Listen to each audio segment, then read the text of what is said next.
singing was my sister, so, and I'm her older brother, so I guess she followed me, so it's only fair that I followed her once in a while. Quite difficult to do, I'm sure you'll admit. So, I'm going to do a poem, then a song, then a poem.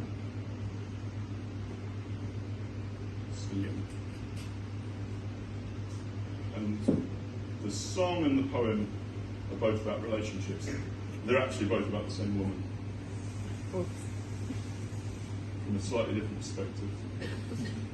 And this is about how in a long-term relationship you might end up taking something for granted.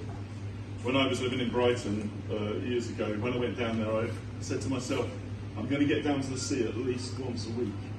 And after 5 years, I barely knew it was there. I didn't even bother. And I thought it was like a bit of a metaphor for our relationship.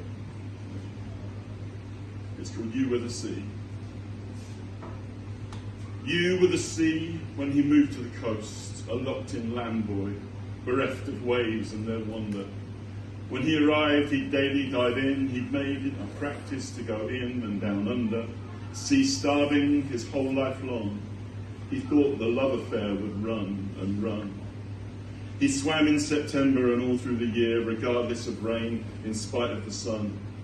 You were the waves that lapped over him, that called from afar, that drew him back in, the tide that pulled back the sheets. He'd lose hours in that water, lose count of the weeks. He'd run fingers through the surf of your hair.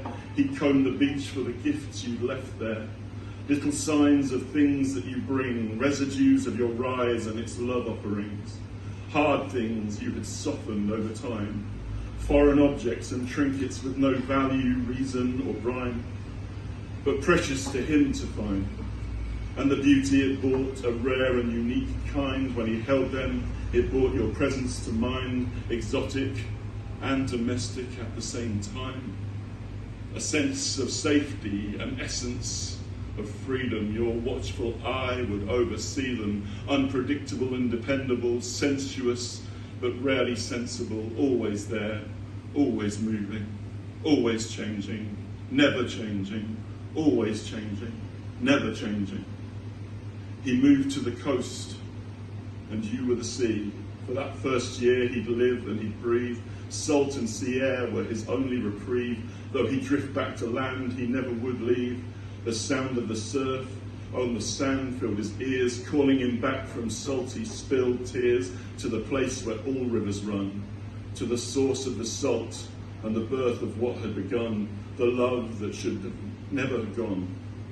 With resources that deep, it should have gone on. But eventually the sea became the background, and the backdrop that never came back round. He could hear the tide all day long, but he tuned it out like a radio song. He got used to it being there, like he no longer noticed the salt in the air. The sea was for the tourists. Sure, it was nice, but he was a purist. Sometime he'd go further down the coast. One day he'd go back and chase that ghost. Thank you.